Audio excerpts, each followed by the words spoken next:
Centralia College is where your success begins. Fresh out of high school, want to extend your athletic career, or are heading back to class for a new career, Centralia College is a great place to start. It's not too early to begin planning, and the Centralia College Foundation can help you pay for your education. The foundation offers more than $500,000 in scholarships every year. You can apply easily by going to centralia.edu/scholarships. Centralia College is where your success begins.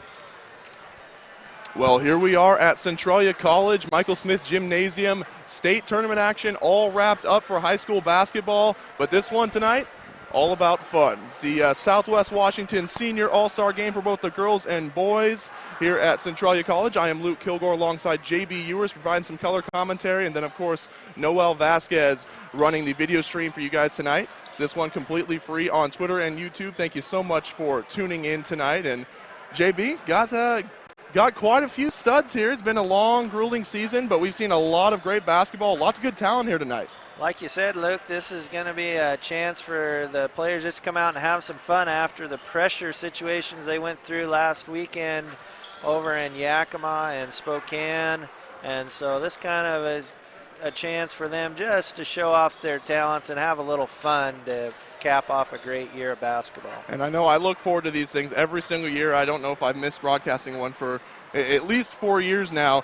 And there's a halftime three-point competition and, of course, an MVP of both the girls and boys games. And usually everyone comes out and has a little bit of fun, but there is a spin on this one tonight that we haven't seen before, at least for the boys' side of things, and that is 2A boys taking on the 2B boys. It's kind of that age-old question, or at least when I went to WF West, I heard it all the time. Well, Morton White Pass, they could take you guys in football, basketball, or whatever, but it's going to kind of give some extra thought to that storyline tonight as the 2B boys take on the 2A boys. What do you think of that? Yeah, that should be an exciting twist because usually you only see those teams maybe during the summer where you'll run into a 2B versus 2A matchup at a summer tournament or a summer camp.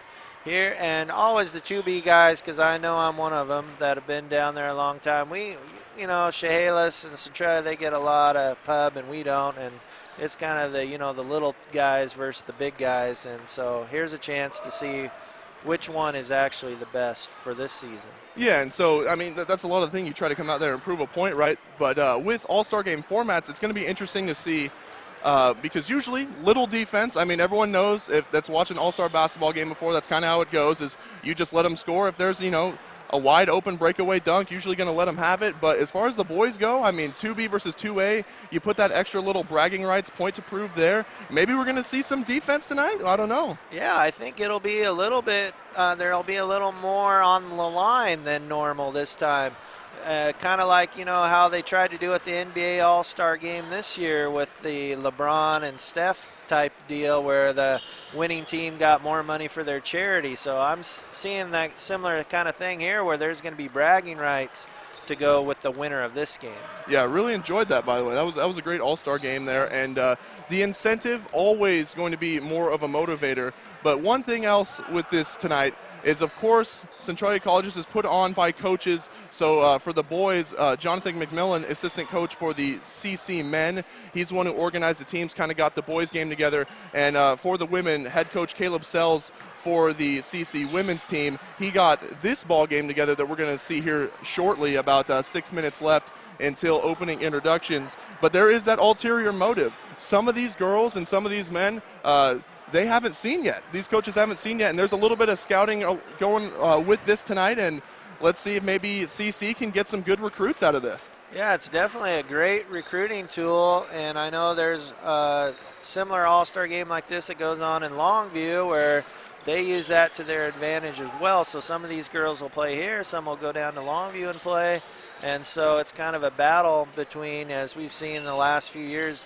back and forth between Centralia and LCC college-wise is which team comes out on top there as well. So here's your chance to kind of get a heads up on which player you want over to beat out LCC in the recruiting battles. And that kind of lends to my point is you might see some faces here tonight. It might be the first time you're seeing them, but as far as Centralia College games, you might be able to get used to some of them as this is obviously a big recruiting tool for both squads tonight. Should be a lot of fun. The Southwest Washington High School Senior All-Star Game is getting set to be underway here soon. We're going to take a quick break, and then we'll be back with more of this pregame for the All-Star Game tonight. You're listening to the Eli Sports Network. Hey, this is Matt at Thorbeck's. At Thorbeck's Fitness Centers, we're all about family. There's a lot that comes with your family membership. There's basketball, swimming, racquetball, group fitness classes, state-of-the-art workout equipment, and access to the Thorbeck's Play Center. There's also a program called Parents Night Out, where Thorbeck's offers free childcare for an evening. You'll also receive discounts on Taekwondo, yoga, our athletic performance center, and access to the tennis and pickleball courts. Find out how you can become a member of Thorbeck's at one of our 3 locations in Centralia, Chehalis, or Rochester.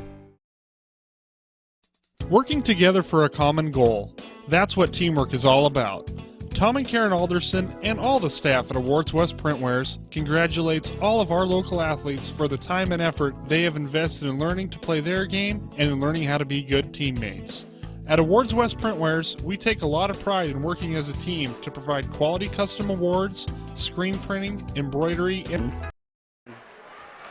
Back here at Centralia College, Watterson Court, Michael Smith Gymnasium, 3 different names, 1 location to be at tonight for the Southwest Washington Senior All-Star Game, as we're starting things off with the girls. So representing 2B, 1A, 2A, all the above here in Southwest Washington. We'll kind of go over the roster for you right quick. For the girls' blue team, and you can't really tell at the moment except for the blue team is in black shorts, or maybe they're doing white and black. We'll see about that. But blue team is in black shorts tonight, and they are going to be coached by Tom Kelly, coming fresh off of a state championship victory. We'll be able to talk to him at halftime and kind of talk about how that all went, how the feeling was to get that state title with WF West, a very talented team, and they had to fight. They went through some adversity. So Tom Kelly, the coach for the blue team, and we'll go over the roster right here. Number 5 from Ilwaco High School, Eliza Bannister, 5'9".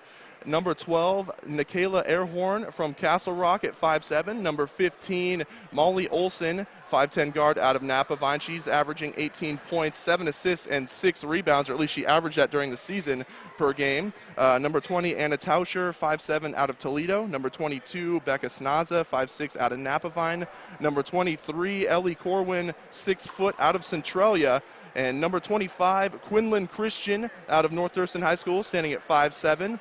Number 32, Mackenzie Keck out of Ilwaco, 5'10". And number 33, rounding it out for the blue team, is Melissa Lee, 5'10", out of Napa Vine. She averaged 21 points per game, 7 rebounds, 5 steals, and 2 blocks per contest in this regular season, and a fantastic stat line for Melissa Lee. So that is it for the blue team, as Jerry Owens is getting PA announcements underway here. For the girls' white team, they are coached by Jeremy Landrum out of Napa Vine. Of course, Napa Vine took 5th place over in Spokane in the state tournament.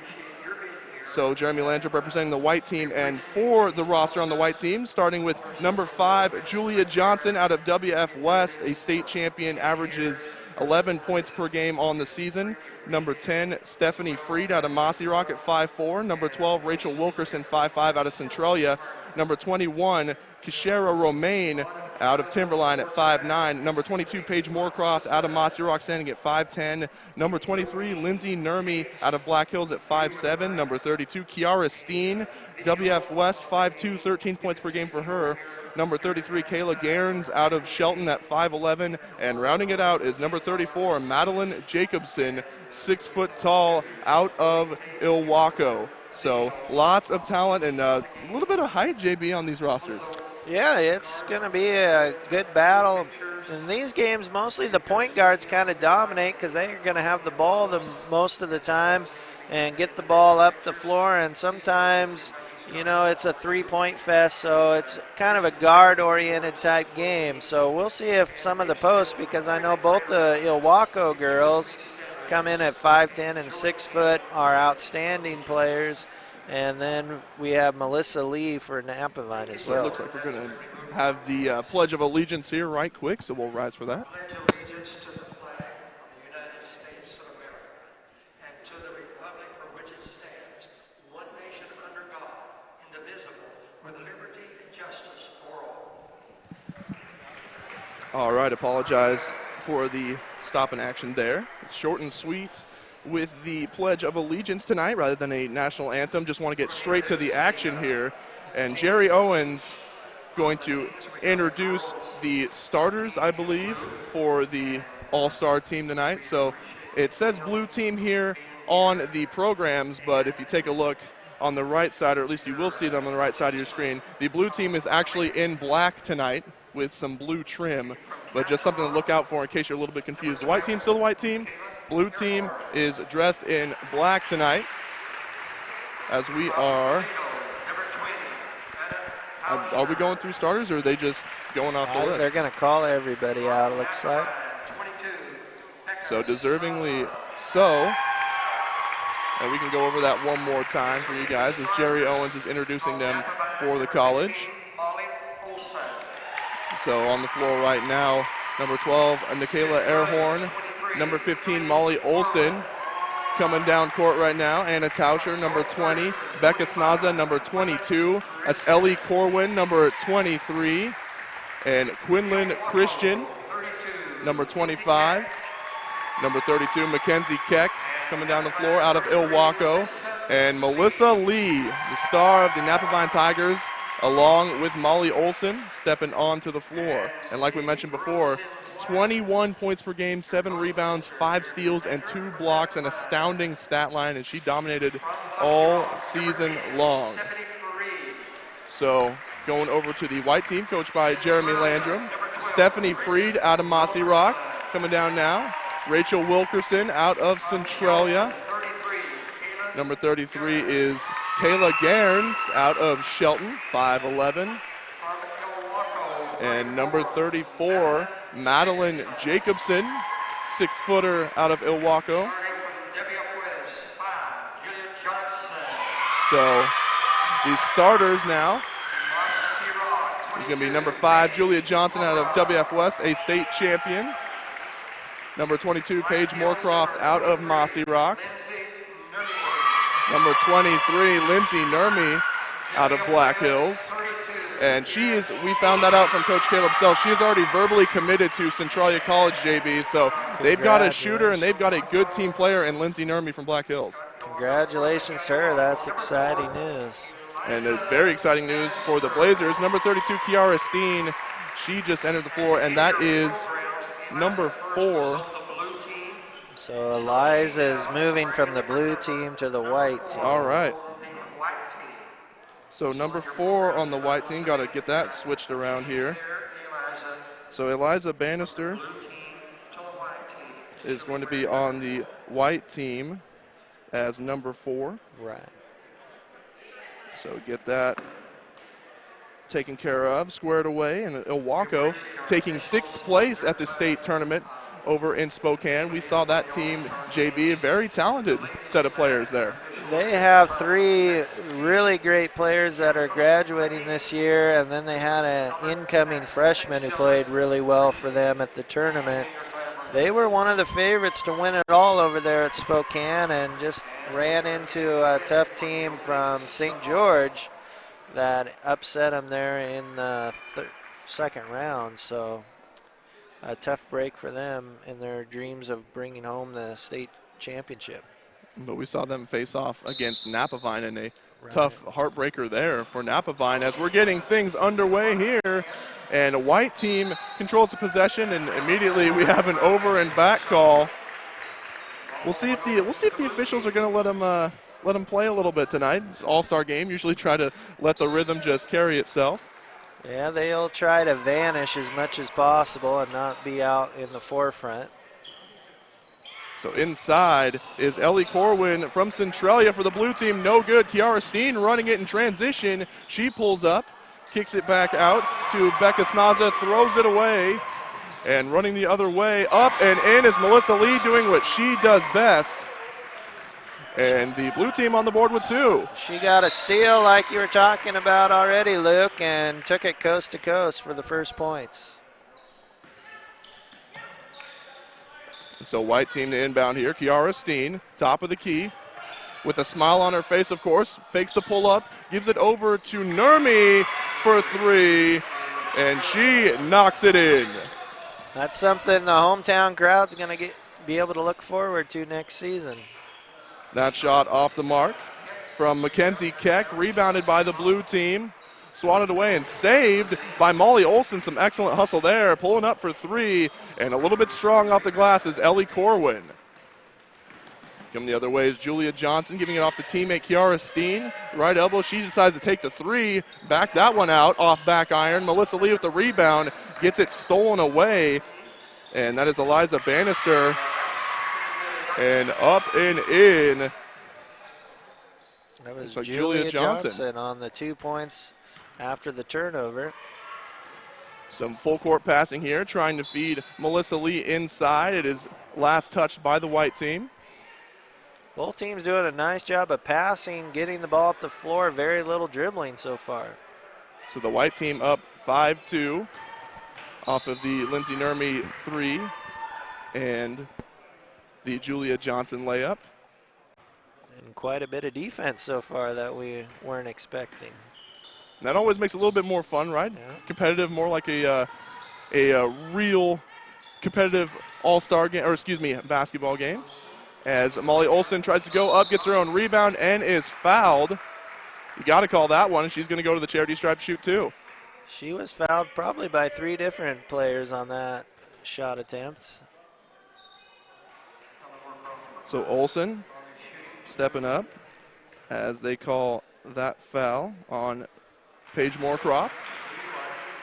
Olson knocks down the first free throw.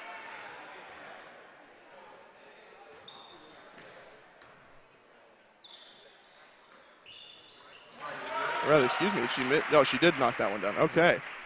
And the white team with a 5-4 lead now.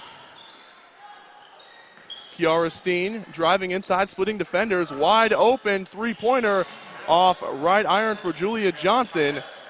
And the putback attempt no good. That ball is going to be dribbled out of bounds as Quinlan Christian couldn't quite get a handle on it.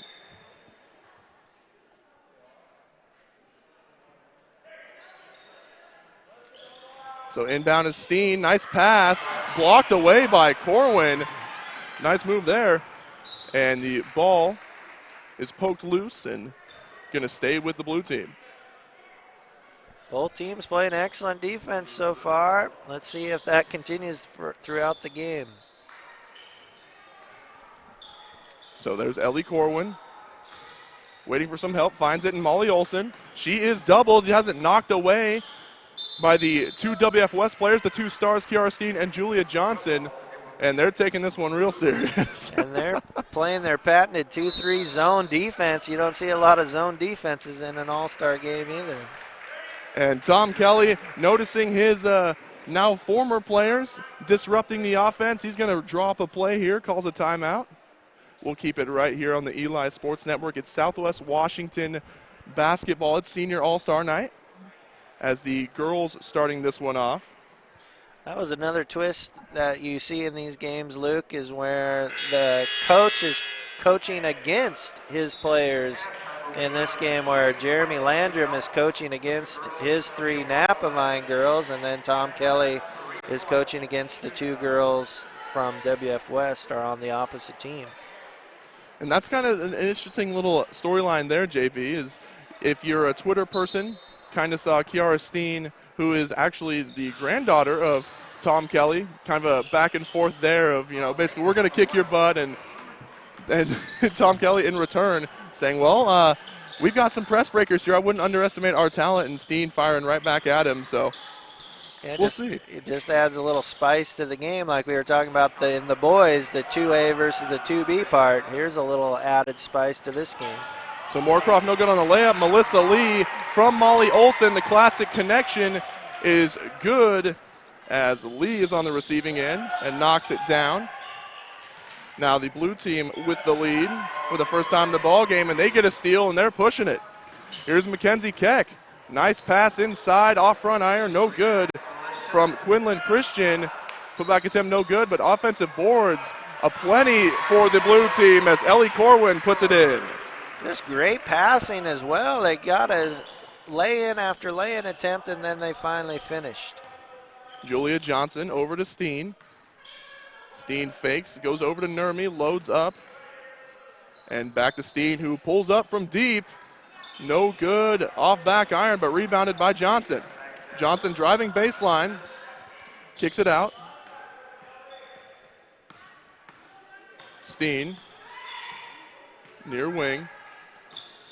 Receives a screen and hands it off to the high post. That's Eliza Bannister. Lots of ball movement, but not so much off-ball movement.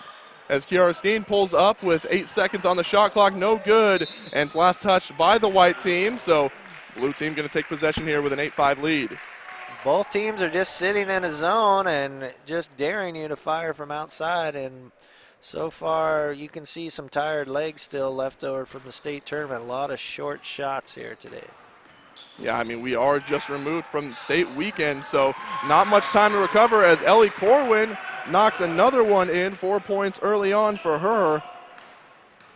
And we have 5:50 remaining here in the first quarter, and how'd she get that one to go? Kiara Steen with the nice scoop. That is a magic finish right there. Somehow she reached around the 6-foot-tall defender and finished inside. Olsen shooting a rocket that is picked off by Nurmi, and it's picked off by the blue team on the other end. Looks like Melissa Lee got her hand in there. Once again, that's about the 4th time she's had her hand in on a turnover. And then there's another steal. We're seeing a ton of defense here tonight, JB. As in the backcourt, a rejection from Melissa Lee. Julia Johnson thought she had an easy shot. No go as Lee rejects her. I would guess Lee has at least 4 steals and 2 blocks already to start off here early in the first quarter. Got quite the platoon swap for the white team. Stephanie Freed, number 10's checked in. Rachel Wilkerson, number 12, is in the ball game. Looks like Kayla Gairns is in as well. And Madeline Jacobson for the white team here. 4 players checked in for them. As Jeremy Landrum's the first one to make some substitutions. And a pull-up jumper from Wilkerson is short, rebounded by Lee. Lee stops in backcourt. Nice skip pass ahead, and Molly Olsen pulls up in the paint. That's nothing but net. Pure stroke from Olsen. Ketch did a good job of finding Olsen right in the middle, and she was able to put in 2 points. Another turnover here, and here comes the blue team pushing it ahead. And some solid footwork, but no go from Mackenzie Keck trying to put it up. That was her former teammate, Madeline Jacobson, stuffing her as she went up for 2. So Nikayla Airhorn, number 12, in the ball game. Also have Anna Tauscher out of Toledo. She's number 20. And then Becca Snaza, number 22, in the game for the blue team. Tom Kelly makes his first substitutions. Well, it looks like the black team has 6 players on that court. And Jeremy Landrum wasting no time in calling out Tom Kelly as Kelly retrieves his player. Driving inside, nice take, it's poked loose, but recovered by Melissa Lee, goes up with contact, no good. Offensive rebound once more by the blue team, one hustle for them, and it's finally in the possession of the white team. Rachel Wilkerson tries to thread the needle, but 2 bodies there to knock it away. And here we go in transition. Losing the basketball and being a little bit reckless. It's still in play, however, and off back iron. Good-looking shot there from Anna Tauscher is no good. Julia Johnson, WF West, senior. That one looked as good, but in and out, rebounded, and last touch by the blue team. White team's going to retain possession here. A little bit of, when the subs came in, they're not really into the action yet, so you can see a little bit of hesitation and not being able to take care of the ball. Wilkerson over to Freed for 3. Almost banked that one in from the far corner. Rebounded by Steen, no good. Rebounded by Lee. Lee already making her case for the MVP of tonight's action. She's doing pretty much everything. Rebounds, blocks, steals, you name it. But we've seen quite a few turnovers here, some good defense from both sides, and just trying to get some nice highlight plays to go as Wilkerson knocks it down from the far wing. 3-pointer for her. And 12-10, the blue team still leads it. That was our first 3-pointer of the night, as we were talking about struggling from outside. And in these games, you'll usually see a lot of 3-pointers, but each team has really worked the ball inside. It's good to see the post getting some love tonight. Is Melissa Lee, a nice front, and she gets another steal. And she's pushing it in transition over to Becca Snaza, fellow Napavine teammate. Driving inside and kicking it to Lee. And the shot is no good for Melissa Lee there. That was Mackenzie Keck with the pass. Julia Johnson. Another feed is stolen away by Lee. She's got that post fronted all the way, and they're trying to force feed her. And right back the other way, Julia Johnson. Nice pass, up and in, easy layup for Madeline Jacobson out of Ilwaco. And as you say, Luke, Melissa Lee just has really long arms and great anticipation, and she's had her hand in on about 6 steals just by my unofficial count so far. 6 steals, and it's only the first quarter here as the three-pointers up and no good. Nice hustle by Molly Olson, rebound, putback attempt. Finally got her second one to go as Molly Olson would not be denied at the rim. That's what you got to do in these games is you know there's going to be lots of shots. Get to the offensive glass to get your points. So Olson scores there. The blue team with a 2-point lead here.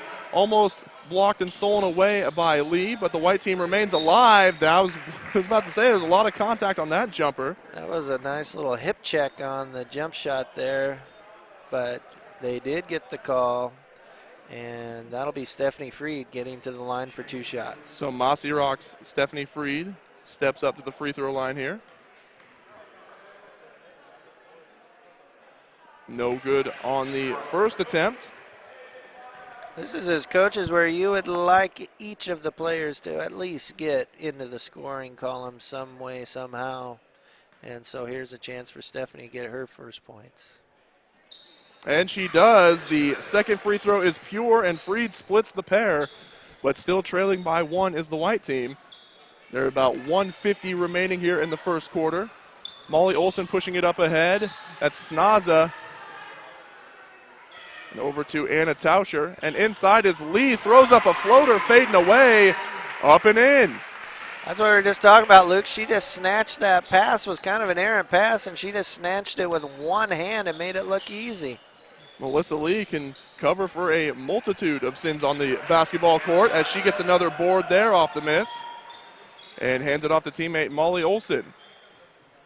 Up ahead to Nikayla Airhorn, and in the post, those two working together somehow. I thought that one was going to go. A fadeaway hook. Molly Olson with the rebound and is fouled on the putback attempt.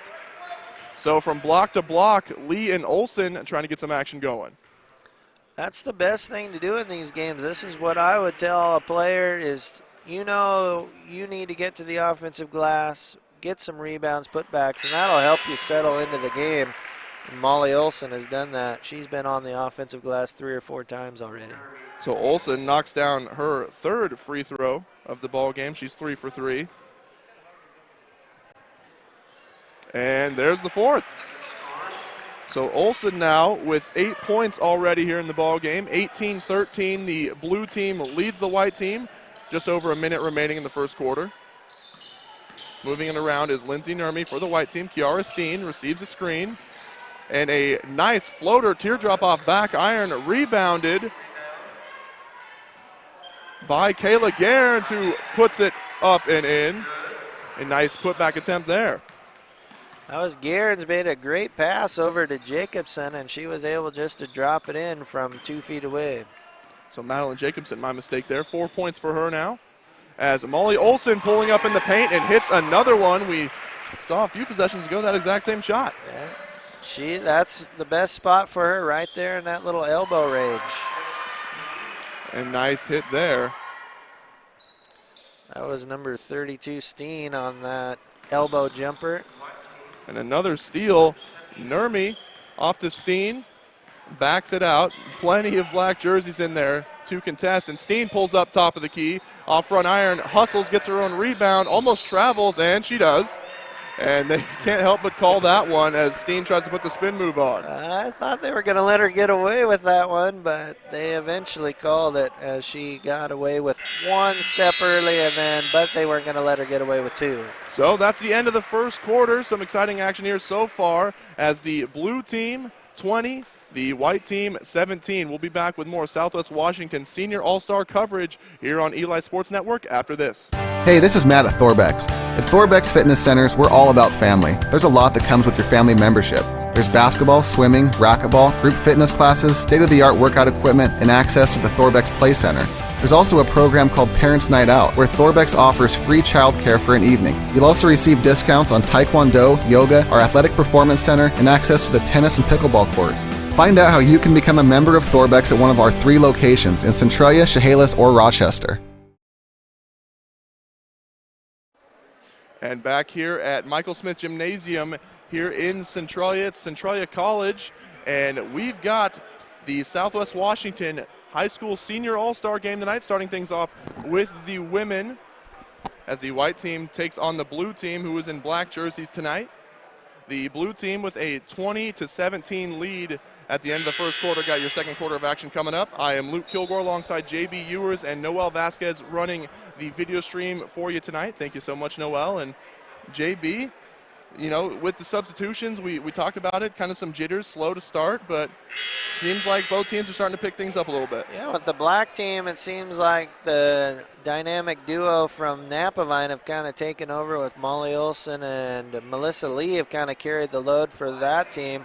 The white team's kind of been more spread out point-wise and really have done a good job of sharing the ball and hanging into this game.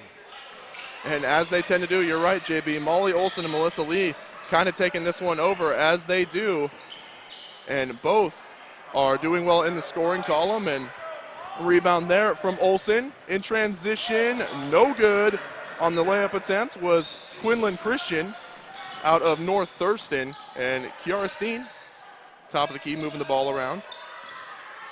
Over to Stephanie Freed and back to Lindsay Nurmi. A high post shot is well off the mark by Eliza Bannister, almost rebounded by the white team, and here we go with the blue team. Firing one away was Molly Olson, but it is picked off by Stephanie Freed. And Kiara Steen, a rainbow jumper, no good. So back and forth we go. Stopping in short corner, kicking over to the right, elbow jumper up and in. That was Quinlan Christian off of the nice pass. Christian hadn't had much success, missed a couple lay-in attempts, so she decided I'll just start taking some elbow jumpers instead. And Christian finding some success there. She's on the board. Inside and having it knocked away is the white team. That was Paige Moorcroft on the block. Ellie Corwin with the rejection. And a substitution for the white team as Julia Johnson comes in for Stephanie Freed.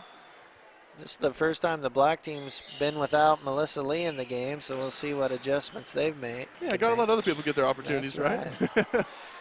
It'd be hard to take her out of the game, though. Oh yeah, no, I can imagine. As Lindsay Nurmi out of Black Hills drives in, pulls it back out. Inside is Julia Johnson facing a mismatch. And Steen open, shoots the three. No good. Haven't seen her quite connect from deep yet. And the offensive rebound by the white team, keeping the possession alive. Nurmi for three. No good there.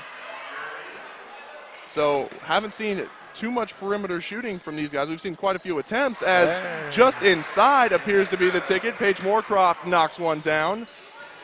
Eliza Bannister did a great job in that possession, getting multiple offensive rebounds to keep the possession alive for Moorcroft to score. And this gym's starting to get packed here tonight. And stay tuned for the halftime show. Should be able to get coach and state champion Tom Kelly on the headset, talk to him a little bit about how that tournament was and that whole experience of obviously winning a state title. As Melissa Lee looks like she's checked back in for the blue team. That didn't take very long. Yeah, as a coach, you don't want her out of the game for very long. It's been a competitive environment, and I'm sure Coach Kelly wants to win this more than, not quite as much as a state title, but probably right up there. Well, when you got someone jawing like Napavine coach Jeremy Landrum on the other side, you definitely want to prove a point. The competitive juices start flowing. This season's not quite over yet for those two, apparently, as Molly Olson receives a nice inbound feed and puts it up off the glass. Kiara Steen, Rainbow didn't have enough forward motion on it. And going the other way in transition, Melissa Lee is fouled by Lindsay Nurmi. So Lee going to go to the line to shoot 2. Well, the black team, when they've been able to get a hold of the defensive rebound, they have been leaking out 2 or 3 players, and they've done a nice job of the long baseball passes to get easy transition baskets. So Melissa Lee hits her first free throw, and yes, transition buckets have definitely been a quality option for the blue team here tonight as Lee gets the friendly roll on the second one. And we've seen, both Lee and Olsen on the receiving ends of those. We've seen Ellie Corwin get a couple buckets. But really right now for the blue team is there's another turnover. Molly Olsen, looks like 12 points for her so far is my unofficial tally. And then for Melissa Lee, 8 points for her, but who knows how many boards, steals, and blocks just so far from Melissa Lee. So that's 20 of the 26 points between those two.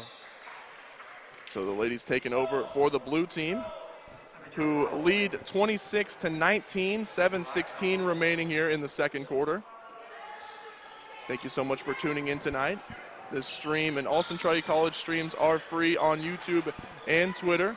Just check at your ESN to stay tuned with the action as the near wing 3 up and good for Mackenzie Keck. And once again, great ball movement by the black team, gets a wide open shot. And it's going to stay right there with the white team. Ball sails out of bounds. And now, the blue team with a double-digit lead here, 29-19. Steen inbounds to Julia Johnson. White team has been relying a little too much on the 3 ball that have not really been successful in that range. And there's another one fired away. No good from Eliza Bannister, who rebounds her own shot, and trying to save it to no avail is Julia Johnson. That was Ellie Corwin in there to stuff that putback attempt. And she's done a nice job inside in the bottom of that zone.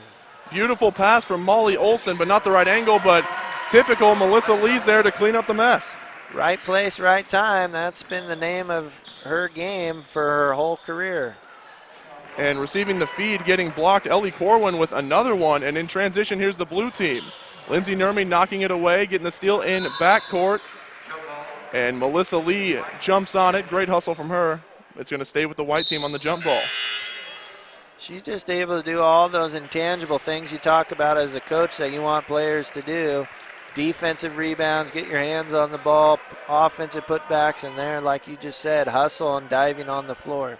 Substitutions for the blue team is Toledo's Anna Tauscher, number 20 in the ball game, and freshly in the ball game for the white team's number 33, Kayla Garrens, who's calling for it, gets it, and drives into Corwin, a slick feed for the score to Eliza Bannister.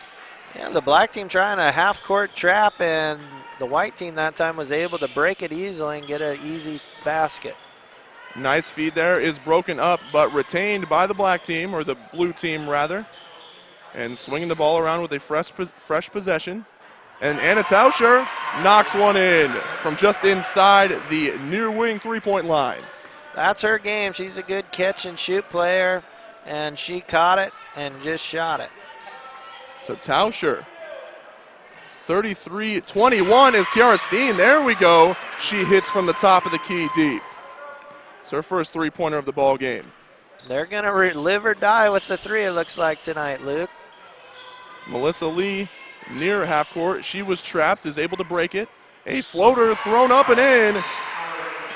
And that was Mackenzie Keck. She has 5 points now in the ball game. And on the other side, that layup looked as good as in, but out of bounds, in and out for Julia Johnson.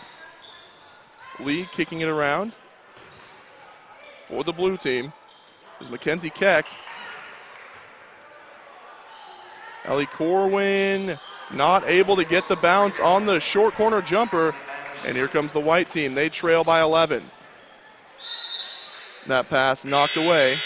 Going to stay with the white team here is a couple more substitutions. The black team, Nikayla Airhorn in.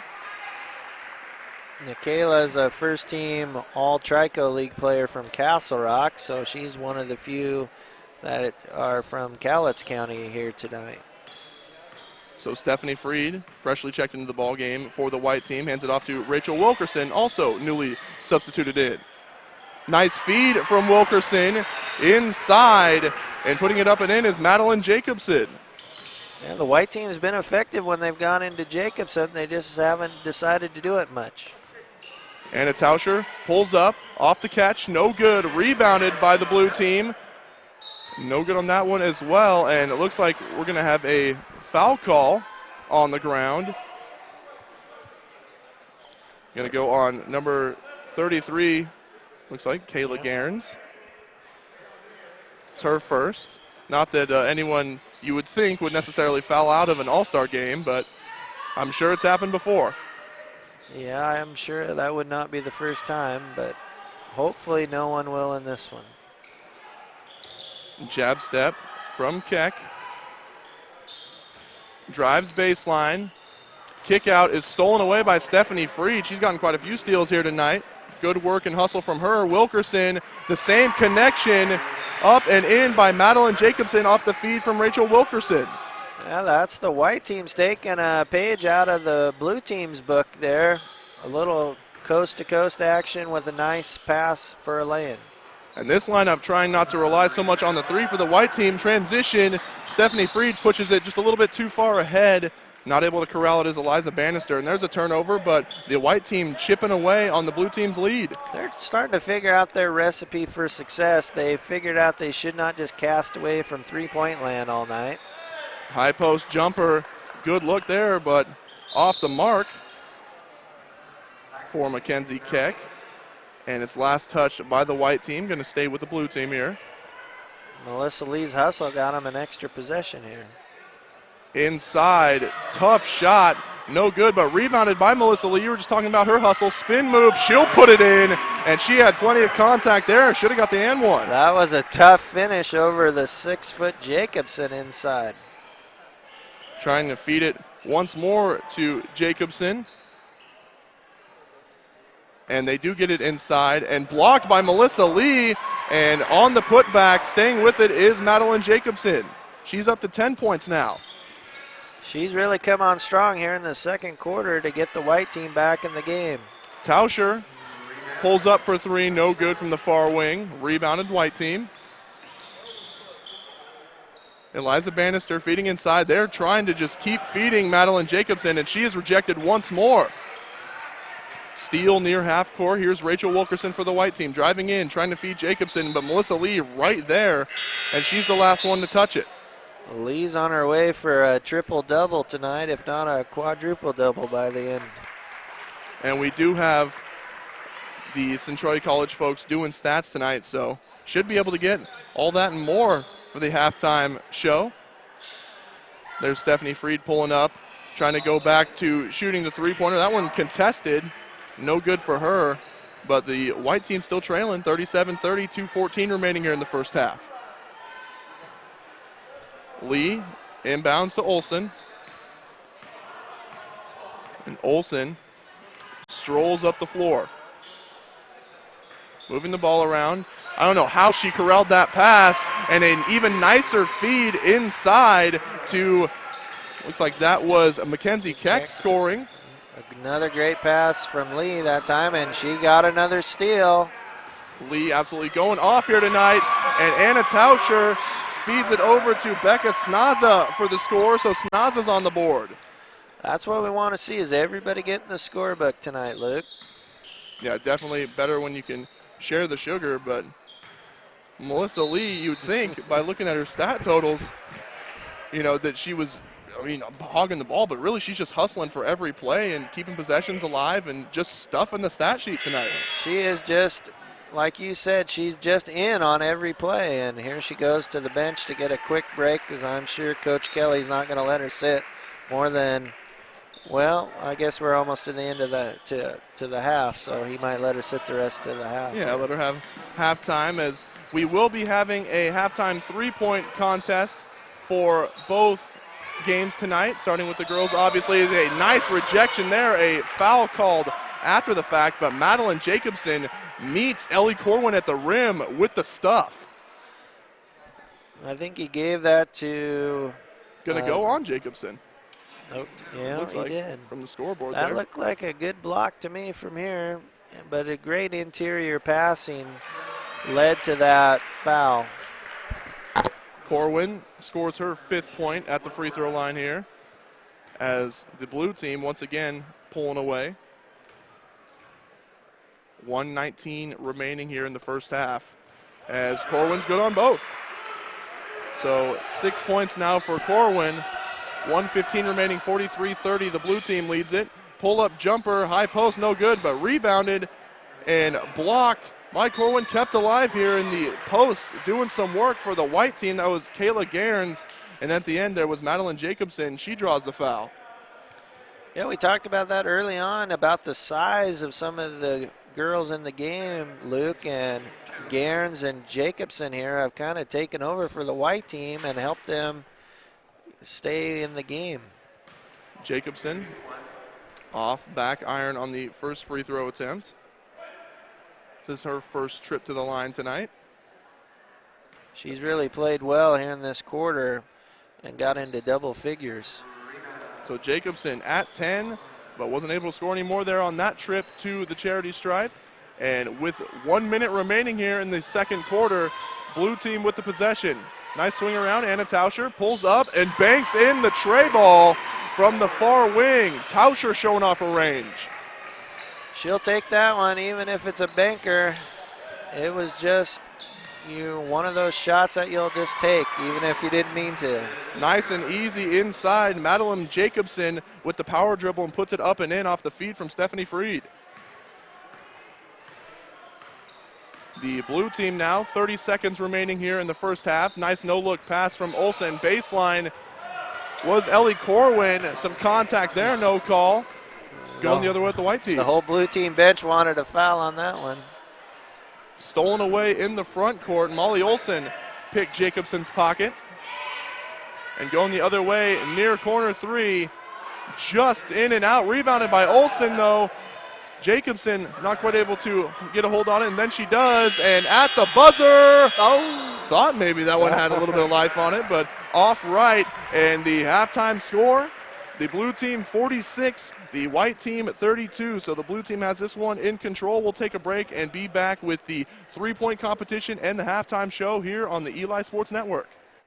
Are you an athlete, former athlete, or suffering from athletic-type injuries? Then you need to stop by Pacific Sports Spa and check out the most cutting-edge therapy equipment assembled in one place in all of the Pacific Northwest. Pacific Sports Spa can help you deal with the pain and soreness of sprains, inflammation, or stiff joints and muscles. Check out the services offered by Pacific Sports Spa on their website at pacificsportspa.com. Pacific Sports Spa is an athlete's best friend. Hey, this is Matt at Thorbex. At Thorbex Fitness Centers, we're all about family. There's a lot that comes with your family membership. There's basketball, swimming, racquetball, group fitness classes, state-of-the-art workout equipment, and access to the Thorbex Play Center.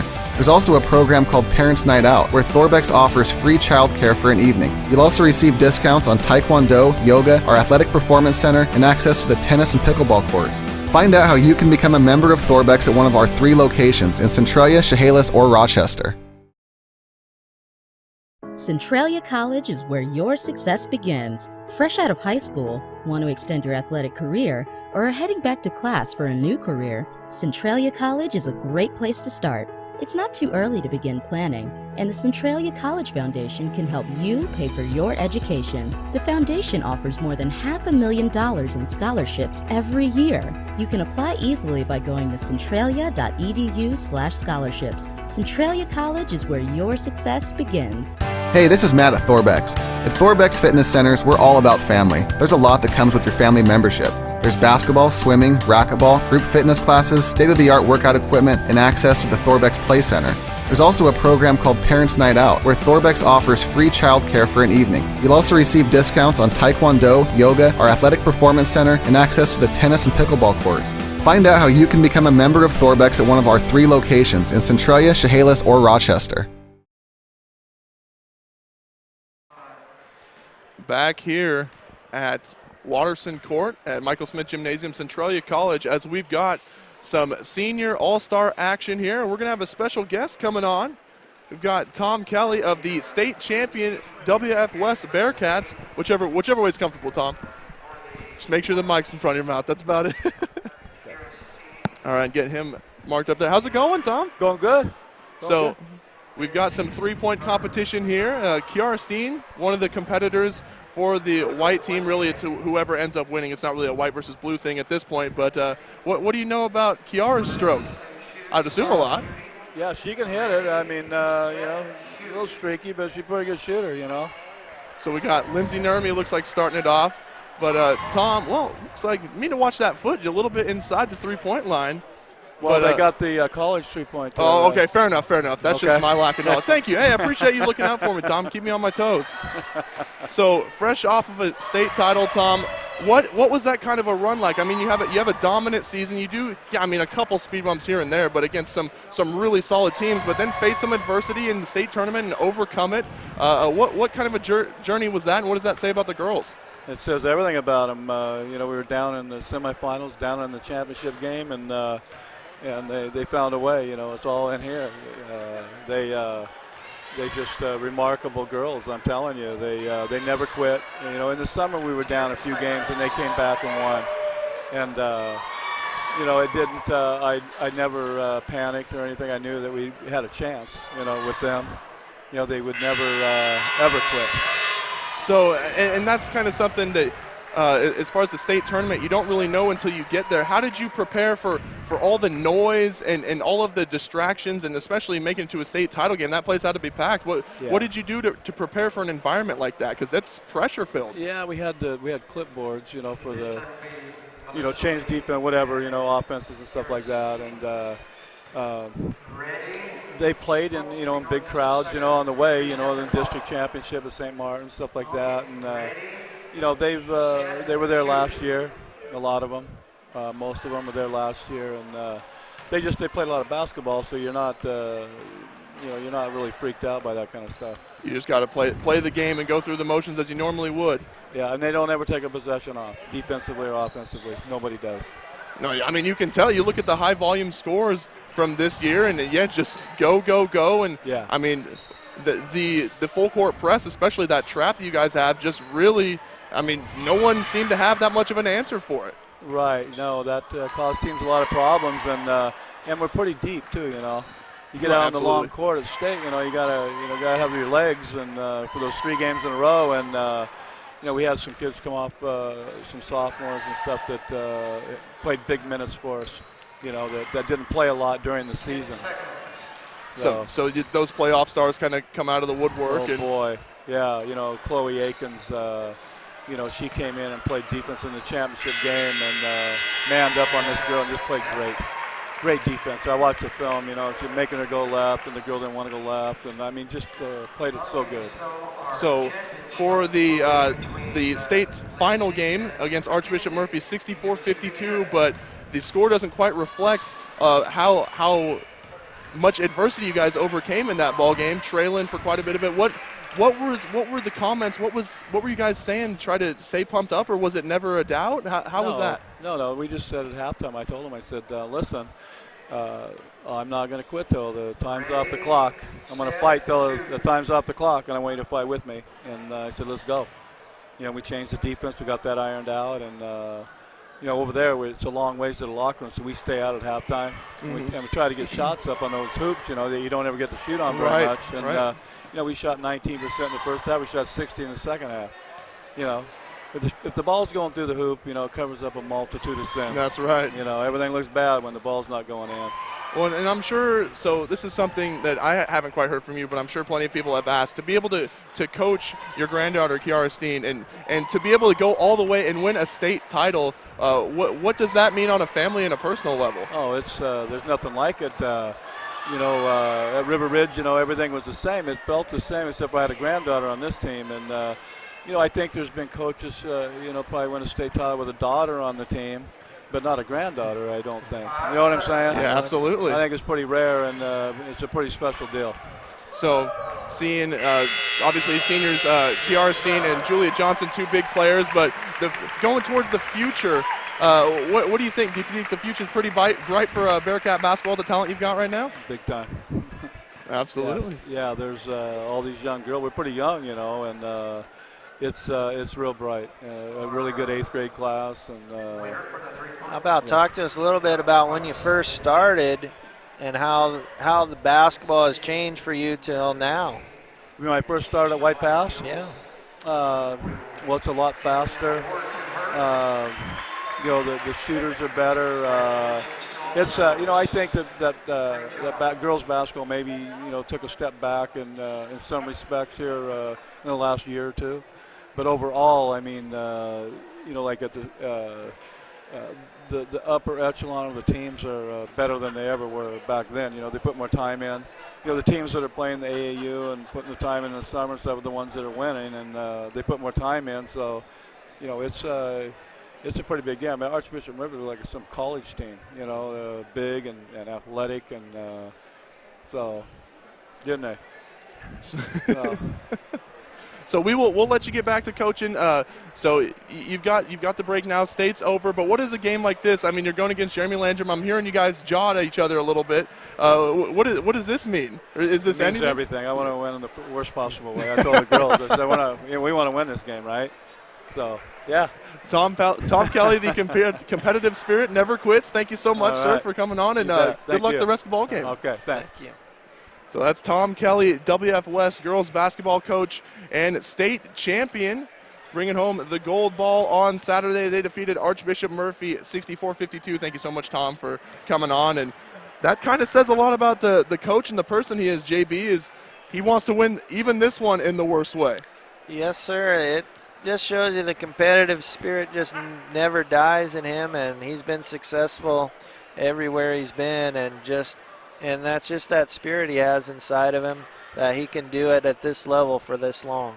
Well, and you kind of talked to him. That was a great question, JB, about how basketball has changed just since he started coaching at White Pass, and he did have quite a bit to say about that, how it's gotten a lot faster. But I tell you what, if there's anyone that's adjusted to the current state of basketball and that fast-paced movement, it's got to be Tom Kelly. Yeah, and especially just in our area, the explosion in the AAU basketball and the youth programs, and there's youth tournaments going on every night, or every weekend, I should say, around the area now, and it's a year-long adventure to play even high school basketball now. So Tom Kelly with the halftime interview there. Might as well get to the halftime individual stats, right? And instead of going off of my official totals, we'll just go with Centralia College's kept totals here. So for the black or the blue team, for the girls, it is led by, of course, Molly Olson and Melissa Lee. So Molly with 12 points on 4 for 7 shooting, 4 for 4 from the free throw line, 8 rebounds for her, 1 assist. And for Melissa Lee, 12 points, 7 boards, 2 steals, 2 blocks. And I tell you, I might not be able to blame them for keeping up with the fast-paced action, but I feel like as far as blocks and steals, Melissa Lee's got quite a few more. I would agree with you on that, Luke. We were trying to keep a kind of unofficial tab up here. I'd have Melissa for about 7 steals and 4 blocks, but, just kind of getting her hand on a ball here may not be considered her steal, I suppose. Her steal is what I would be guessing. But Lee all over the place. So to round it out for the black team, I guess, is Mackenzie Keck, 7 points. Anna Tauscher has 5 points. Ellie Corwin with 6. And Becca Snaza and Quinlan Christian with 2 points apiece. Over for the white team, it is led by Madeline Jacobson, who they were really trying to feed there in the second quarter. She's 6 for 8 with 12 points, 5 rebounds for her, a block. For Kiara Steen, 7 points. Rachel Wilkerson and Lindsay Nurmi, 3 points. And then Eliza Bannister, Julia Johnson, Paige Moorcroft, 2 points apiece. Stephanie Freed chipping in 1 point there for the blue team. Halftime score 46-32 with the blue team leading over the white team. We just had that 3-point competition there, and we're so busy talking to Tom Kelly, I don't know if I caught who won that one. Just real quick, I'll get that answer.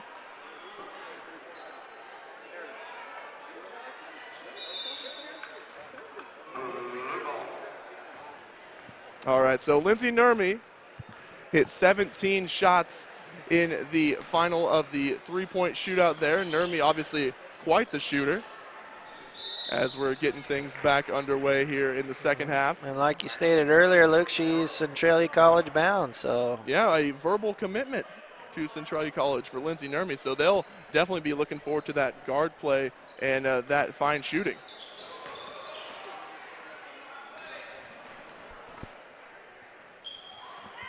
So here is the black team with Ellie Corwin missing the jump hook. Going the other way for the white team is Kiara Steen putting it up and in off the glass with the left hand. We'll try to get Centralia College coach Caleb Sells on the headset here and talk a little bit about their future and what he's seeing here at the All-Star game tonight. Get him wired up. Caleb, how's it going? Oh, doing well. Doing good. Good game. So Caleb Sells, the women's Centralia College basketball coach. And so I know, Caleb, that you've been paying a lot of attention to this one, whether it's for, just seeing the local talent or for recruiting purposes. Or you like what you're seeing out there? Oh, yeah. This is mostly just about fun. I mean, we've seen a lot of these girls play, the last several years, so we got a pretty good idea what all these girls can do. This is about them just coming out and showcasing one more time in front of all their family and friends. You've heard some of the high school crowds here, pretty loud during the introductions, but it's, it's fun. A lot of these girls even play AAU ball with each other, or against each other, so it's kind of fun just to get out here and just play one more time. They look pretty good in that blue and gold, though, I got to say. Yeah, no, definitely. And hope that you can get some a few of these players maybe become familiar faces for Centralia College. I know Lindsay Nurmi, as Ellie Corwin knocks in the shot off the nice feed there. I know Lindsay Nurmi with a verbal commitment. Is that correct to Centralia College? That's the rumor. Yeah. No, that's big time. It's a big time player right there. Well, it's got to put a smile on your face seeing her hit 17. It's been ear to ear and it hasn't stopped the last couple of days. So yeah. 17 points, 17 shots in the three-point competition, wins that as well, and that's something that will definitely come in handy for that Trailblazer women's team. We like that. Yeah. Shooters shoot. They always make kids that put the ball in the basket always make my offense look an awful lot better. So I know a couple, I don't know, is it a few years back now where you took over the program from Shane Schutz? Yep, just finishing up year number 2 now. Yep, was here 6 years with him and learned an awful lot from him, my goodness, and now is my second year, running the show, I guess. So from that point of view, do you really try to follow in his vision of how basketball is played, or do you have your own kind of brand of offense and defense that you teach? Well, so we've had teams with Shane. We had big teams where our stars were definitely our post players. We've had teams where, we were small and we would just run on kids all day, much like what Chehalis did to teams this year. So, at our level, basically we're trying to bring in the best talent we possibly can, and then we're going to tailor our strategy to whatever, we have. Like this year, we have played a grand total of 8 minutes of man-to-man defense. If you ask me what my favorite defense is, it's man-to-man. But with this group we have, we've been playing a matchup zone, and we have the best defense in the NWAC by the numbers. So, it's just trying to tailor whatever we're doing to what's best for the kids.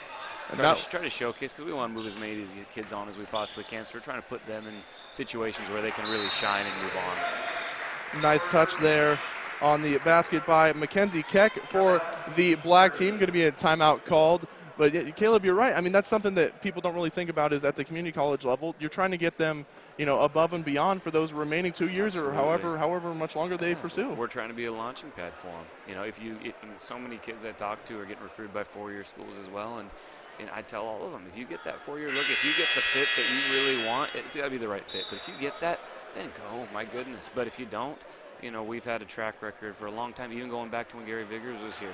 So we've got about a 16, 17-year run of Centralia College being a place that 4-year schools come to look. Hey, I need a player. You got anybody? So Centralia's got a great reputation from all the good head coaches they've had over the years. I'm just trying to keep that going.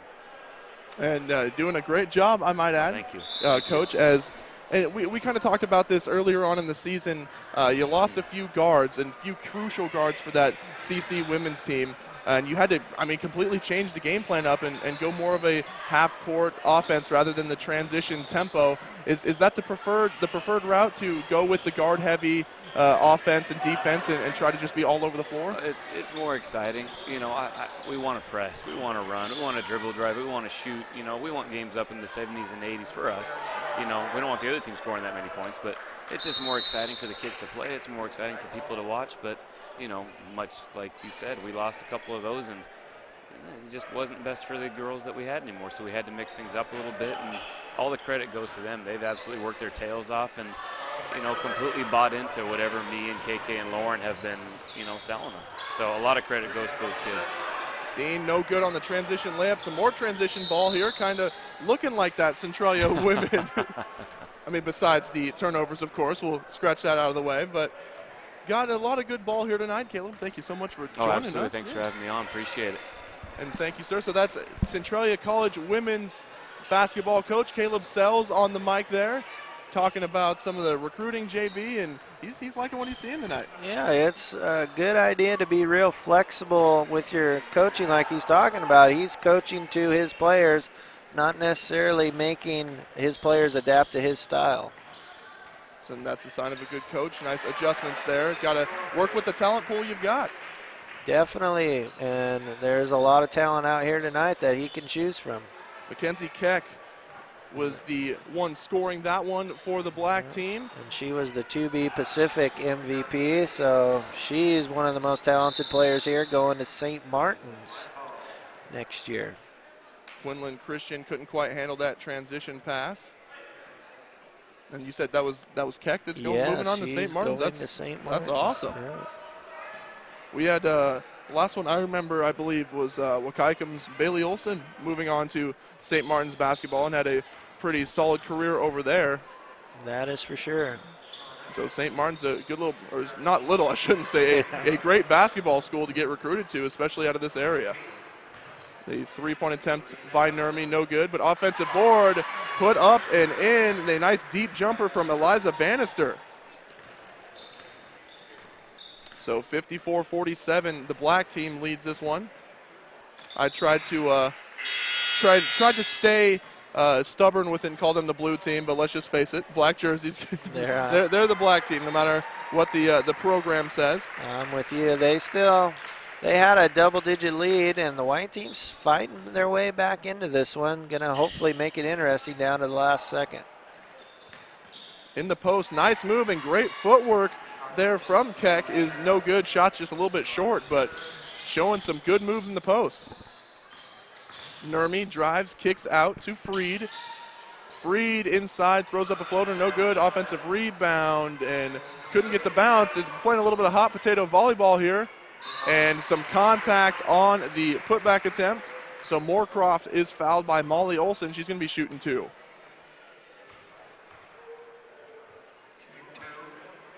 Paige Moorcroft out of Mossy Rock. First shot, a little bit of a shot put style is off the mark. And stay tuned for this one. This is just the first of the doubleheader tonight as we have the men going at it in all-star action, which is sure to be entertaining. That second free throw up and good for Moorcroft. That's going to be the 2B2A matchup we've been looking forward to seeing. So his storyline here, that's something new that Jonathan McMillan kind of came up with. Granted, I believe there was some community pressure to make that happen. That's kind of been the age-old question for a long time. Is a 2B team saying, no, we could beat you guys, and so it'll be a nice little illumination on that storyline. And this is the perfect year to do that because there's quite a great crop of 2B players that are going to match up really well against that 2A group. No, I completely agree there, JB. You have players like, you obviously have the dynamic athletic players in the 2B like the Matt Poquettes.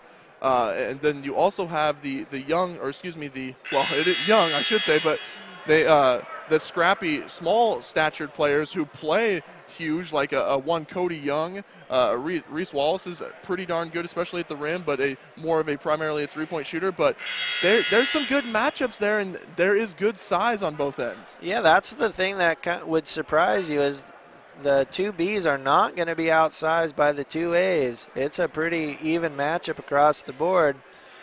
Other than, we have the 6'8" Brandon White out of Chehalis is the only one that's kind of going to be kind of head and shoulders above the others. But we have Poquette at 6'6" and Junior Arroyo at 6'5". And Junior Arroyo is really a long player. So definitely expect either Poquette or Arroyo to be matched up against Brandon White in that matchup tonight. Stolen away by the black team here. They lead 54-48, 4 minutes remaining in the third quarter as Anna Tauscher feeds Molly Olson inside. Easy bucket for two. That's the famous give and go we've talked about all season long. It's one of the oldest plays in basketball that works quite often.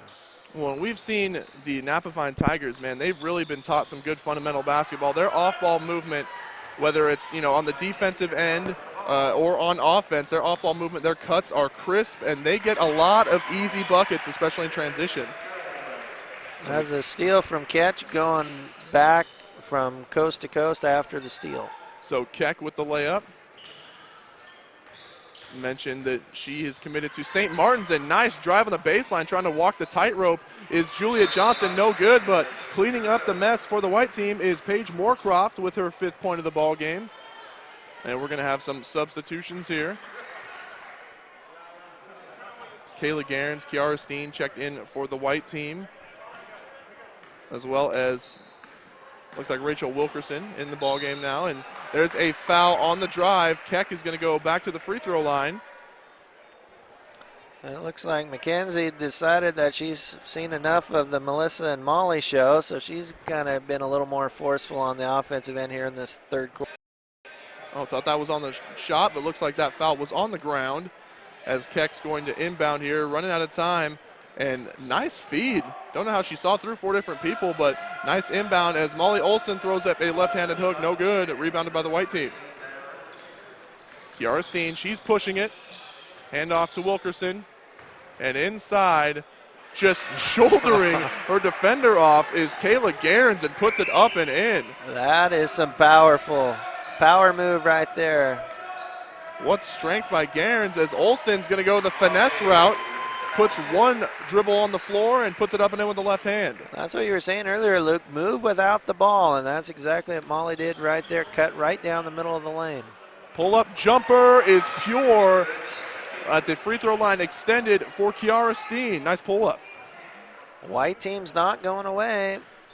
Every time the black team gets a double-digit lead, the white team's cuts it back down. Haven't quite been able to get over the hump since the 1st quarter as the white team is. Anna Tauscher loads up for 3, far wing, no good. Rebounded by Stephanie Freed out of Mossy Rock. Kiara Steen, fastest one on the floor. She's up ahead and floats it up and in. So now just a 4-point ball game with the black team leading 60-56 over the white team. That's a long rebound, led to the leak out and the easy 2. Olson tried to feed inside, and they're saying it was last touch by the white team as Keck's going to check out. Melissa Lee going to check back in and continue her MVP campaign. Coach Kelly noticed the lead got down to 4, and he's going to bring back his main player to see if they can build that double-digit lead. So a timeout called by Tom Kelly, going to draw up a play, and just like you said, JB, try to get this one stretched back out so that the black team can win handily here. And we talked to Tom Kelly at halftime, and this means just as much as any other game to him. He's a competitive guy, and he said this game means everything. I want to win, and I want to beat Coach Jeremy Landrum. So it's a brag. It might be just bragging rights. It might be just a showcase of talent. But Tom Kelly's taking this as serious as any. Yeah, I imagine he'd be the type of guy, if you were going out in the golf course, he'd want to beat you out there as much as he wants to beat you right here, right now. No matter what situation, he's going to want to win. 60-56, and Tom Kelly all smiles, and who wouldn't be fresh off of a state title victory as WF West defeated Archbishop Murphy in Yakima for the 2A title. Molly Olson inside against 2 defenders, doesn't matter. Nice move in the post with the left hand. Yeah, she's as good with her left as she is with her right. And that's something rare that you see at this level, is someone who can really handle and finish well around the rim ambidextrously. Kiara Steen with a nice head fake left, goes inside, but plenty of black jerseys to greet her as Rachel Wilkerson takes a dribble pull up.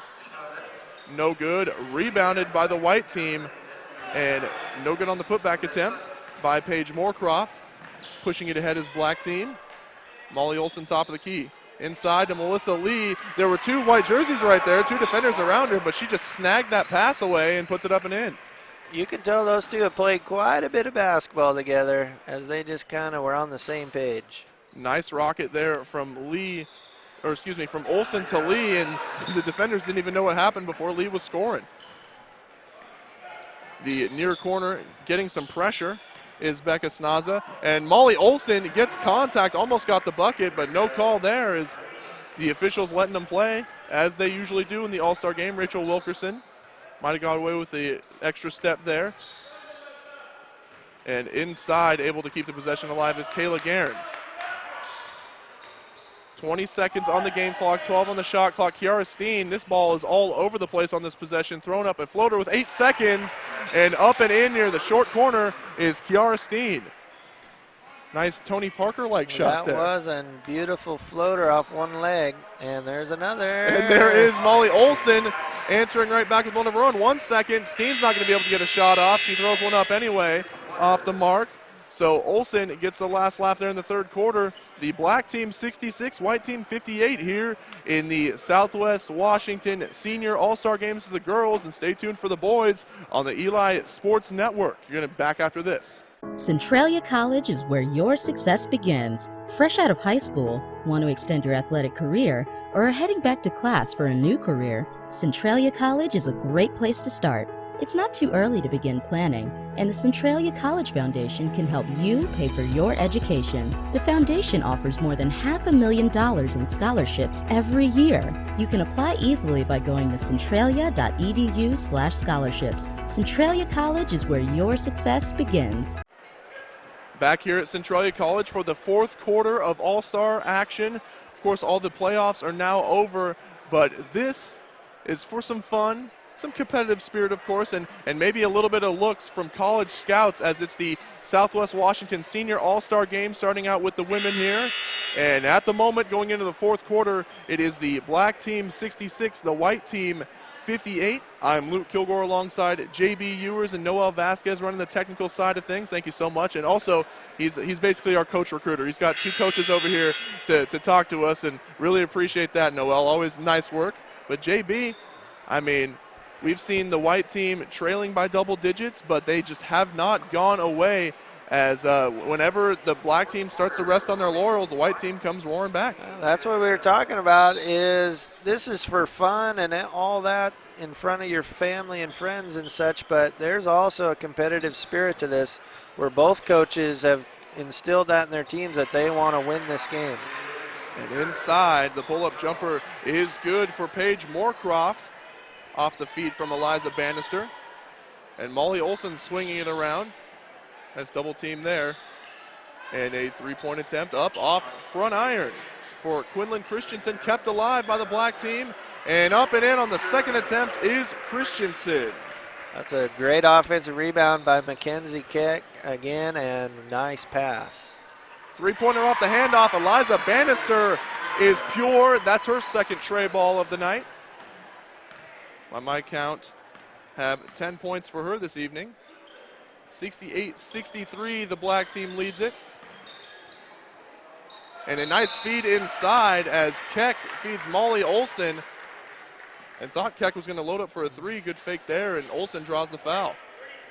That trio of Lee, Olson, and Keck have just dominated inside, and their passing has been the thing that's impressed me the most. They've been very unselfish, even though all three are in double figures, but they've really shared the wealth inside. And another thing we've seen from this team is the white team trying to live by the three, especially in that first half, and not quite connecting, but the black team behind Molly Olson, Melissa Lee, and Mackenzie Keck, they've known their bread and butter this whole game and have been feeding it inside and been getting some good cuts and getting easy buckets. They've worked well, and like you were talking about earlier, they move without the ball, and that's something very few players really can do without thinking about it. So good basketball instinct there from those three. As the white team, 8 seconds on the shot clock, got to get a shot up here. Here is Freed, is blocked from behind by Keck. Nice awareness there, and the black team pushing it in transition. Handoff to Melissa Lee with people around her. No good. Rebounded by Ellie Corwin, who pulls up for three. Off the mark, and last touched by the black team. White basketball. Gonna have a full-on platoon swap here for the white team. Kiara Steen, Julia Johnson, Lindsay Nurmi, and then Madeline Jacobson back in for the white team. Jacobson had quite the first half, especially in the second quarter. Ended the half with 12 points. Yeah, she was the player that really got the white team back in the game. Julia Johnson passing it around to Nurmi. Pulling up for three, going to leave her open, and that's a mistake as Lindsay Nurmi knocks it down from the top of the key. Yep, she continues her hot shooting from winning the halftime three-point contest. That was a beautiful screen. And a beautiful save there by Julia Johnson to teammate Kiara Steen, who blows the layup. Bet she wishes she could have that one back. Julia Johnson, as the play was kept alive by the white team, stolen away by Molly Olson for the black team, and Melissa Lee absorbs the contact, not able to finish off the feed from Olson. And that pass errant there, and another turnover, so back and forth action. Without as much scoring on the last few possessions, so some great defense. A lot of back and forth steals and turnovers. And another block. Yeah, hard to keep track of as the black team gets a block there. Mackenzie Keck's going to take it inside and getting cross-blocked. That's a smart decision there by Lindsay Nurmi, ensuring that that layup's not good. Once again, you see Melissa Lee getting her hands on balls and then blocking shots and leading the black team into easy transition baskets. I mean, it's one thing that we were seeing some blocks inside, among the trees, but people are pulling up for free throw line jumpers and getting blocked from behind. We've seen that multiple times, and no shots safe. Some great defense here in the All-Star game tonight. That's what we were talking about in the pregame. Is this going to be one of those offensive shows where you're just out for fun, or is this going to be a competitive defensive battle?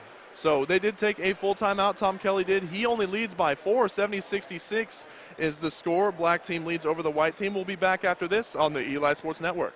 Hey, this is Matt at Thorbex. At Thorbex Fitness Centers, we're all about family. There's a lot that comes with your family membership. There's basketball, swimming, racquetball, group fitness classes, state-of-the-art workout equipment, and access to the Thorbex Play Center. There's also a program called Parents Night Out, where Thorbex offers free childcare for an evening. You'll also receive discounts on Taekwondo, yoga, our athletic performance center, and access to the tennis and pickleball courts. Find out how you can become a member of Thorbex at one of our 3 locations in Centralia, Chehalis, or Rochester.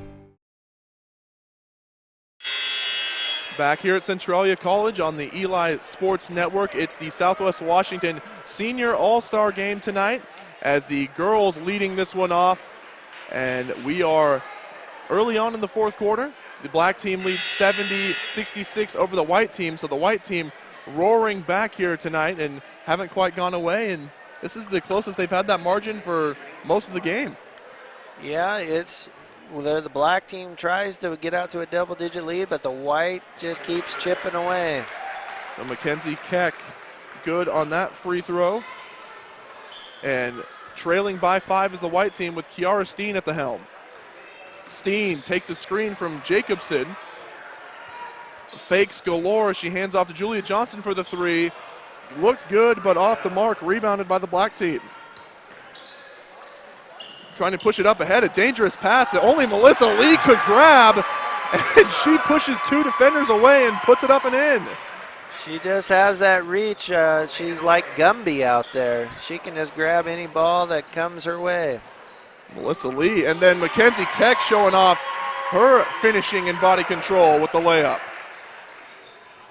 So the black team, as soon as we said they might have been in trouble, are pulling away here, leading by 9. The jumper getting the friendly bounce is Julia Johnson from just outside the paint.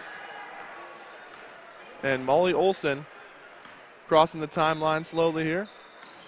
Receiving a screen from Melissa Lee and found short corner Ellie Corwin, who pulls up. No good, and rebounded by Jacobson for the white team. Kiara Steen driving through defenders, handing off to Julia Johnson again, and knocking down the jumper again is Johnson. The white team's right back in it after 2 straight baskets from Johnson.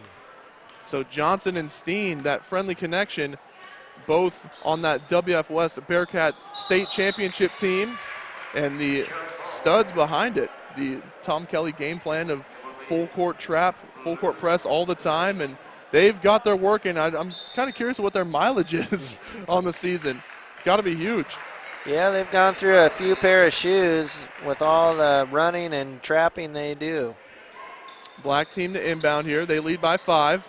Almost forcing a 5-second violation, but driving in, receiving the inbound pass is Becca Snaza. Nice layup there against the taller defender.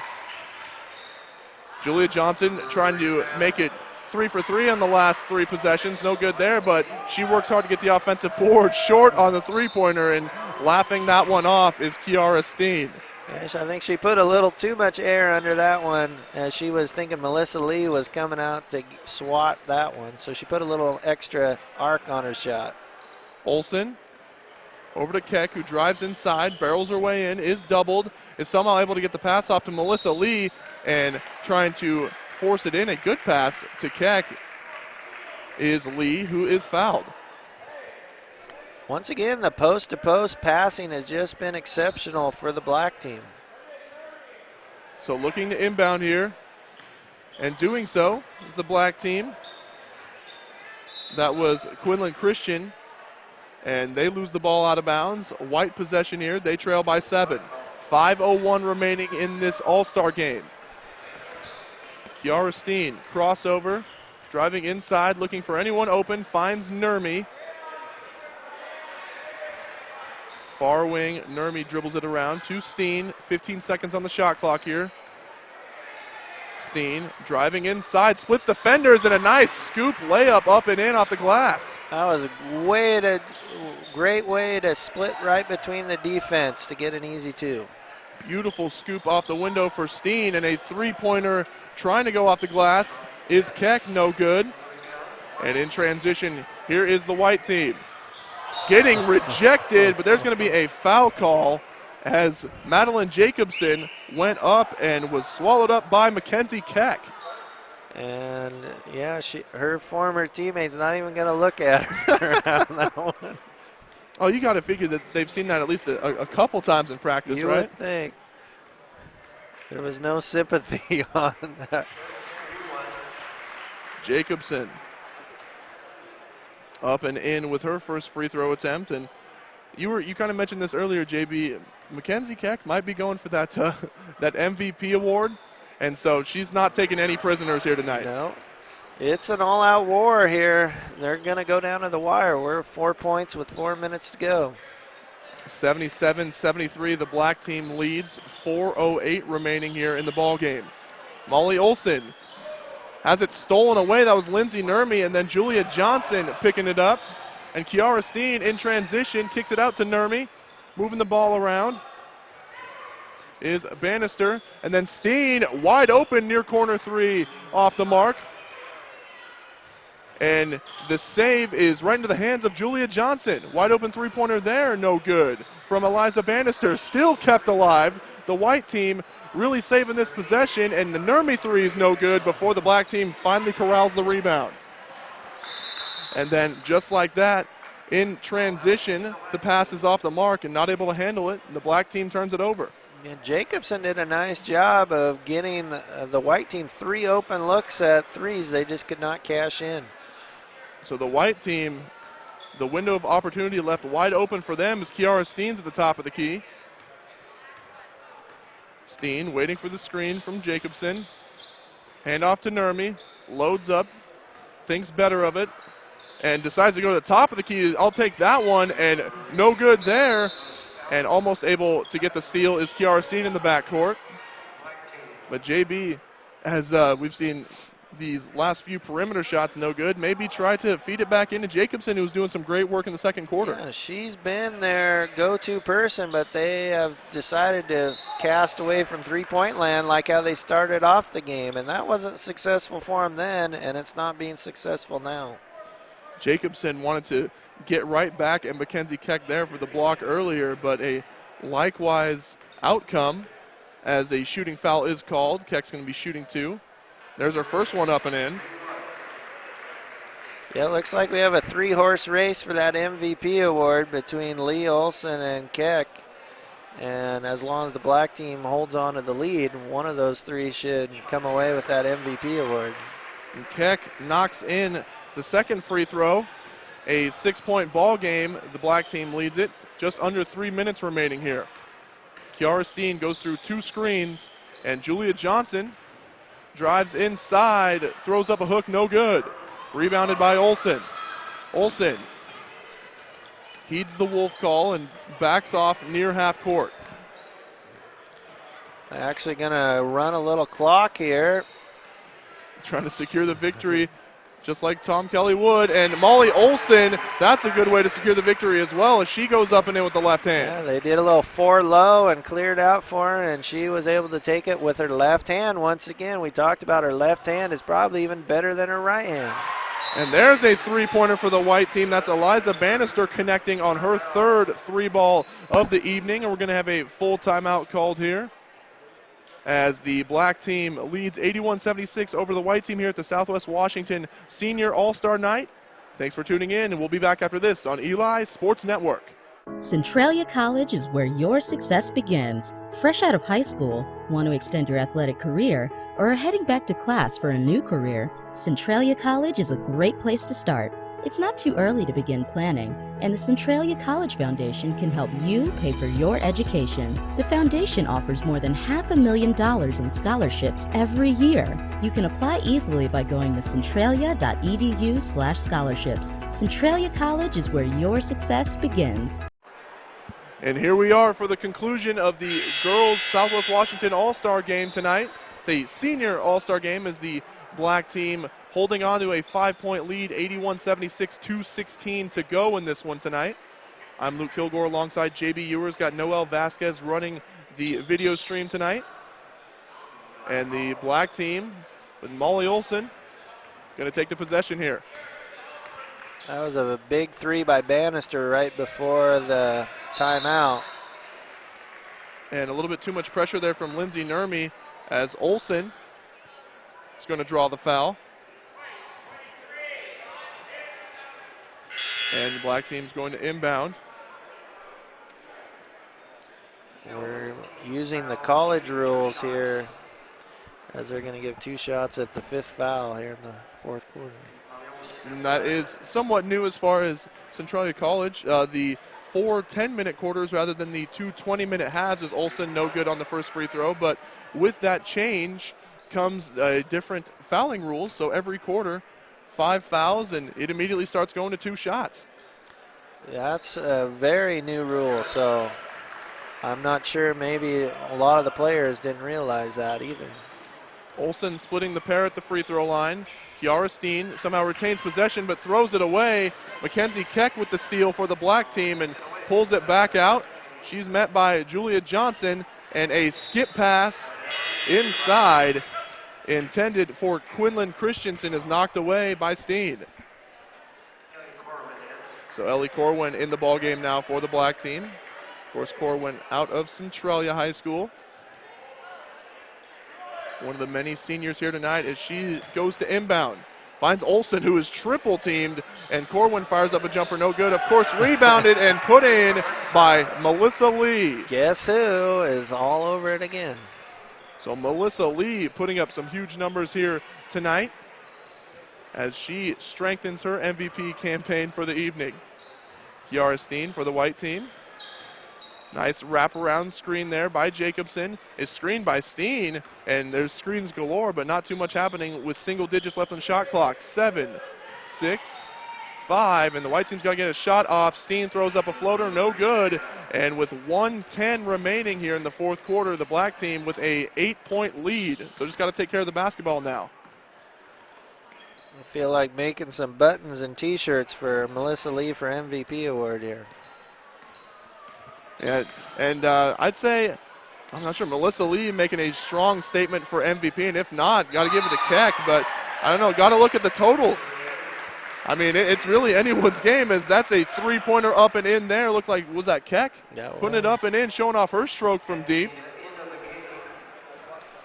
And we've got some substitutions here, going to have a platoon swap, but really, I mean, I'm not sure. I got to see the final totals there. I kind of, when interviewing Coach Caleb Sells, kind of lost track of some of the scoring there, so my total's definitely not accurate as the putback up and in by Madeline Jacobson for the white team my scoring total is definitely not that accurate. So it's definitely a toss-up that we've been talking about them all night long. Molly Olson and Melissa Lee, and then Mackenzie Keck really bringing it on strong, especially in the second half for her own to make her own statement for the MVP award. So Steen wide open. She's got to take it, but decides not to against her better judgment. There's a wide open three-point attempt. Nurmi short, no good, but rebounded by Jacobson. Loading up for three. Up and in is Eliza Bannister. So she receives the feed. So a 6-point ball game here. This one's all but over. 12.6 seconds remaining as the black team leads over the white team, 87-81. Going to have a full timeout called. So we'll take it here for we will take it for the last break of this ball game. The black team 87, white team 81 here on the Eli Sports Network. Hey, this is Matt at Thorbex. At Thorbex Fitness Centers, we're all about family. There's a lot that comes with your family membership. There's basketball, swimming, racquetball, group fitness classes, state-of-the-art workout equipment, and access to the Thorbex Play Center. There's also a program called Parents Night Out, where Thorbex offers free childcare for an evening. You'll also receive discounts on Taekwondo, yoga, our athletic performance center, and access to the tennis and pickleball courts. Find out how you can become a member of Thorbex at one of our 3 locations in Centralia, Chehalis, or Rochester. And this game is all but decided here tonight. 87-81 in some senior all-star game action. There's a steal in the backcourt, 10 seconds remaining. The white team trails by 6. Julia Johnson, some good skip passes. Lindsay Nurmi loading up for 3 off back iron, and that'll do it. 3 seconds, 2, 1. There's a steal, but it won't matter as the black team 87, the white team 81, the black team getting the win, and Tom Kelly, and more importantly, getting the win that he wanted so bad over Jeremy Landrum here tonight in the first half of all-star action. And he's all smiles as he gets the 87-81 victory, JB. And what for all the defense we saw was a high-scoring affair. Yeah, well, it was a lot of the defense led to the offense for both teams, especially for the black team. They were able to get the steals, the deflections, and then get at some runouts and easy baskets. So the MVP will be named here soon. We'll take a quick break and then be right back with that presentation and the final stats of this girls Southwest Washington Senior All-Star Game on the Eli Sports Network.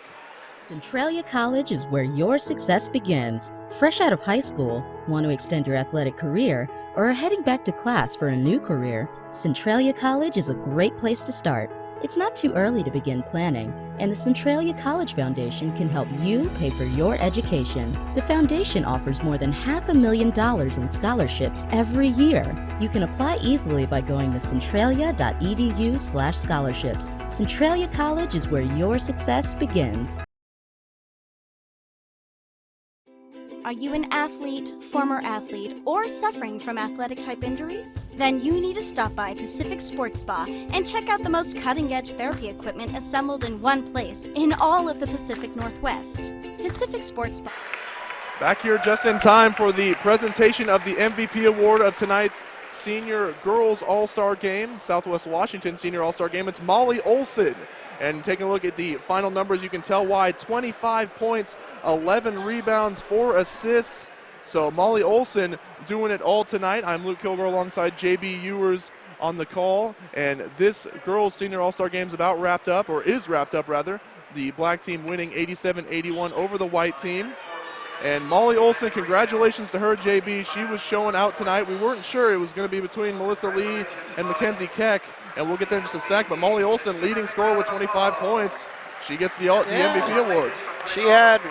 Her game was maybe a little more quieter than the other two, but we knew that there was a 3-headed monster going on for the black team between Lee, Olson, and Keck, and Molly kind of was the one that played a little quieter and snuck up on us there with the stat line that she had. So quiet, but an outburst of scoring for Molly Olson. We'll go over the individual stats as you see the boys teams taking pictures and getting ready to warm up here for their all-star action, which should be exciting tonight. But for the black team, the final score 88-81, the black team over the white team. Molly Olson, 25 points, 11 rebounds, and 4 assists. And then you have Mackenzie Keck bringing it up with 22 points, 8 rebounds, 6 assists for her, 2 blocks. And then Melissa Lee, 18 points, 3 blocks, 2 steals, 13 rebounds for her. So a huge game for Lee. All 3 of those, obviously MVP candidates, with Molly Olson bringing it up with the award. And then Ellie Corwin, 8 points. Quinlan Christensen, I believe. Oh, no, Quinlan Christian, I apologize. Quinlan Christian with 6 points. Anna Tauscher with 5. Becca Snaza with 4 to round it out for the black team. And for the white team, Eliza Bannister with 18 points and 12 rebounds. Excellent showing from her. Kiara Steen, 17 points, 2 assists, 1 block. And I forgot to mention that Bannister with 3 steals of her own. So Lindsay Nurmi, 12 points, and the 3-point competition winner at halftime. Madeline Jacobson, 15 points for her. A strong second quarter especially. 7 points for Paige Moorcroft, 6 points for Julia Johnson to go along with her 3 steals, 3 rebounds, and an assist. And we have Rachel Wilkerson with 3, Kayla Garenz with 2, and Stephanie Freed with 1 point. So everyone on that white team did score. All but one on the black team scored. So it was a lot of sharing, but in the end, it was the black team led by Molly Olson, Mackenzie Keck, and Melissa Lee that got the job done. Yeah, those 3 were just outstanding in every sense. They all contributed and worked well together. That was the very amazing part of the whole process, was how well those 3 worked together as a unit and sharing the ball and doing a great job inside. And from the get-go, we saw Olson and Lee. I mean, we saw in the beginning the white team really trying to get their shot going from deep, and to no avail. Granted, they did stay in this ball game for a majority of it, but the black team really stuck to their guns early. They had the good passing inside. Lee was cutting. Molly Olson was cutting, getting some good shots up, and in the end, that ended up being the difference. Yeah, they just did a great job of teamwork, that group, and they worked hard and did the hustle and the getting on the floor, the rebounding, the steals, and the deflections, and just did all the little things that the white team didn't do. So that'll do it for us for the first half of tonight's action. You can see the men warming up right now as we've got quite the gimmick, and you're going to see some dunks here in warm-ups as they're trying for them. It's 2A taking on 2B for the first time here in the Senior All-Star game, and lots of excitement, lots of size in this one, and we're seeing quite a few dunks. Hopefully we can get some good camera angles of those and see them live in action as JB, everyone's going for the gusto to start things out. That's what we're here to see. We love to see dunks. So we will take a long break here and then be right back to bring you the boys pregame and talk about that, as we're here tonight for the nightcap. Up next, the Senior Boys All-Star Game of Southwest Washington, and you are watching it right here on YouTube.